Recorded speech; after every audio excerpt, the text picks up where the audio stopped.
Babes and babettes, how we doing? This place is a little bit messier than normal, huh? It's the people over late last night. We watched Limitless. It's a good movie. It's a quick movie for... I wouldn't say it's great, but it was a good movie. It was a good movie. We were talking about Bradley Cooper. Is he over, underrated? I think that he's slightly underrated, but I think that it could really go either way with him. Anyway, you're not hearing my movie choices. You are here because Chapter 1161 came out, and Yamato is still kind of boring us a little bit.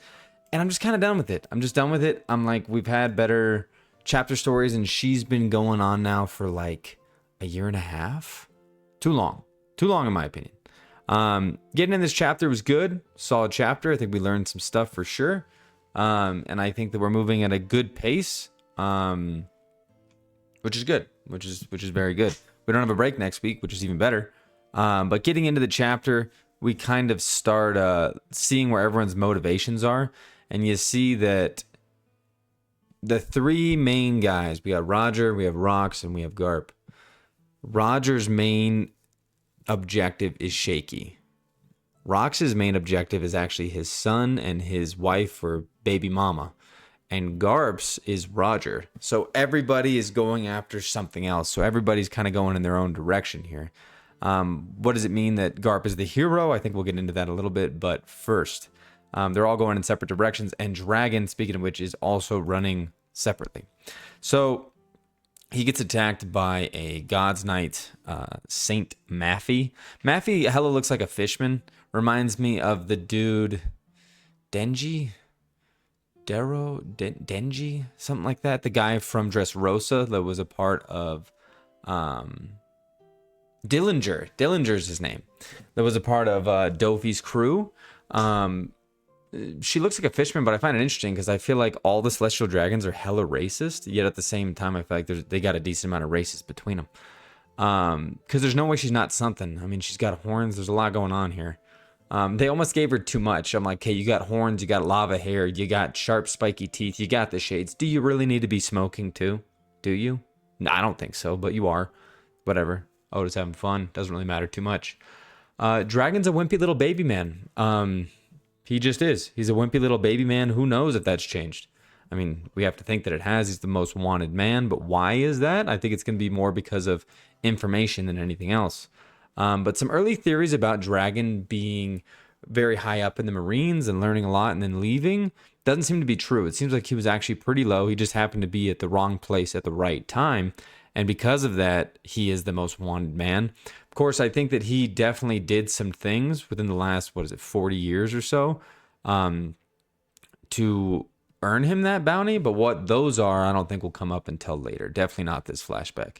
But it's cool to see Dragon just as a normal dude. He's just a normal guy. Like everybody else is a freak show. He's like, these pirates are like really tall, which is funny because I think that this kind of goes above our head a lot. Is like Big Mom, Whitebeard, Kaido. These are giant human beings. They're huge. They're gigantic for no reason. The samurai of Wano are huge. I was just finishing that with my buddy in the anime because that's where he is, and it's Nami standing next to fucking Odin's daughter. I forget her name, and Kiku, I want to say, and they're just giant. They're humongous creatures. Anyway, miscommunication here. She has one baby. Turns out there's two babies. Dragon's suffering. Shanks has brain damage, a little bump on his head. But he's going to get rescued. He's going to get saved in some capacity. What that looks like, I don't know. But there has to be somewhat of a mix-up between Dragon and Roger. There kind of has to be. Because how does Shanks go from being in Dragon's captivity to Dragon's arms into the crew of Roger? Doesn't make a whole lot of sense, especially because it seems like he has to leave with Kuma and Ivankov, but at the same time, we know that Garp has a relationship with Roger, obviously, but I wouldn't be surprised if he also knows his son, which makes the impact of Ace even deeper. What that looks like, I'm not 100% sure. What Garp's going to do, I think he's going to be forced a lot of decisions. I think that especially Marineford, when you see him get called the hero of the Navy, he kind of looks pissed about it. He doesn't look happy. He looks like, yeah, like don't remind me of that shitty day. Speaking of which, He goes absolutely ham. He's not beaten up. He is interacting with Big Mom, Kaido, and Whitebeard. Of course, none of them are in their prime yet. They are a couple of young bucks still. But it's crazy to see Big Mom throwing out a very strong attack and him just kind of tanking it. It's also interesting to see Dragon be like, Dad? And maybe this is where their relationship starts to fork off a little bit. I don't think in any bad way, but it seems like the brains skip a generation. Garp's just in it for like, let's go. Let's fucking throw down. Let's fight. Luffy's the same way. And Dragon's like, wait a minute, guys. Let's think about what we're fighting about here. And we get an awesome panel of Garp being like, this isn't even hot enough to cook a prime rib. And she's like, oh my gosh. She says the F word. She actually says the F word, which is excellent. Which is great to see. But he runs away. He's obviously in a lot of pain and damage, but that's the last we see of Dragon. Now everyone seems to be going to the center of the island where Shaky is to rescue her, or at least the Roger pirates, and majority of the Rocks pirates. We know that Rocks is kind of on his own here because he's more worried about his son. He's more worried about his baby mama. And then we get Summers, which, you know, I'm not that convinced. I think that they're throwing this in here so that we're a bit more interested in what's happening in the present and Summers being there. But we don't care. I don't think anyone really cares too much about Summers. I think that he adds a layer of, like, God Knights. They're going to try to make me care about these people, but I just don't. And I'd be surprised if you do too. I really would. I mean, tell me if I'm wrong, but we don't care. We don't care. I mean, we could possibly care even if Gunko ends up being like, oh, you're Brooke's kid. It's still a Hail Mary. And it's still something that I just couldn't give less of a shit about. Just couldn't. Anyway, God Knight getting kicked here by the classic Amazon Lily kick that we see there from Shaky. And he's like, you know, I should just kill you. Like, nobody's going to give a shit. I'm not going to get punished that bad. He's going to get you anyway, regardless of how all this shakes out. Fagarland's going to capture you, and they're like, no, we got to rescue her. Roger has to take on Whitebeard.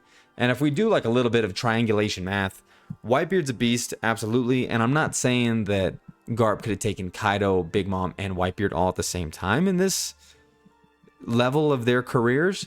But they did run. I think it was more because they're trying to hurry and save the lady. But the clash between Roger and Whitebeard is definitely very telling that Whitebeard's almost to his prime, like he's getting there, like he's super strong, because we saw earlier in this flashback Roger fighting Garp to what seemed like almost a standstill, but he's tied up there and he's like, you got to go save her. And then out of nowhere comes the man, the myth, Rayleigh, who I don't think gets enough screen time for how awesome he is, so this was great to see. I think everyone's happy to see this because Rayleigh's the man. I mean, Rayleigh's the man. We just don't see him that much. He trained Luffy, trained the future king of the pirates. He was the right-hand man of one. He's a very important character. He's very strong. He's very smart, and we got to see more of him. Throws out, I think, maybe the first real in his prime attack that we've seen, which is the red spider lily, which is kind of flirtatious at the same time. I mean, the man, the myth. He bagged the beast. He bagged the prize of the generation, which is insane. We finally see some real emotion from Shaky. And the love for it, and we see Scopper and Roger just crying, and they're all pissed about it. But we've saved Shaky, so that was the first. Like I started, that was the first thing that they were worried about, is we have to save Shaky. And I don't think that they really care about anything else at this point. That's all they really cared about. So they're gonna leave. They're gonna leave, and I think on the way out, they're gonna interact with Dragon. They might interact with Eva. They might interact with Kuma. There might be something there, but they have nothing else that they need here. Now, I think that when they talk about God's Valley, they bring up how Roger and Garp came together to stop the Rocks pirates, which is clearly already a load of bullcrap because none of them are really there for that. You know, nobody's there to fight each other. Everyone's there to rescue somebody except Garp, who's just like, no, like, we're throwing hands. I don't care who it is. I just want Roger because he's probably my toughest fight right now. I don't even know how much him and Rocks have interacted, but Rocks is going to get a little lost. He's going to get left by his crew because they're not really a crew to him. They're just kind of pawns at his disposal, and his luck's run out. He said it himself. He's going to be not ambushed, but I think Fagarland's going to play a big part in this. He's already a huge asshole, but I think they're going to make him an even bigger one. Which will be entertaining, but something shaky happens here. No pun intended. But Garp is not happy about being called the hero, and I think we're going to find out why. I think that there's a lot that we still don't know. There's a lot that we still don't know. And there's a lot that Teach does know that we don't know. So why that is, I think that we'll have to wait to find out. But we know that the God Knights don't get the credit for probably the behind the scenes work that they pulled here, but Garp does as the hero. I think that there's going to be an asterisk next to this by the time this flashback is done, but a solid chapter. Shout outs to Rayleigh. I hope you guys enjoyed it. No break next week, some more discussion to come, and take care.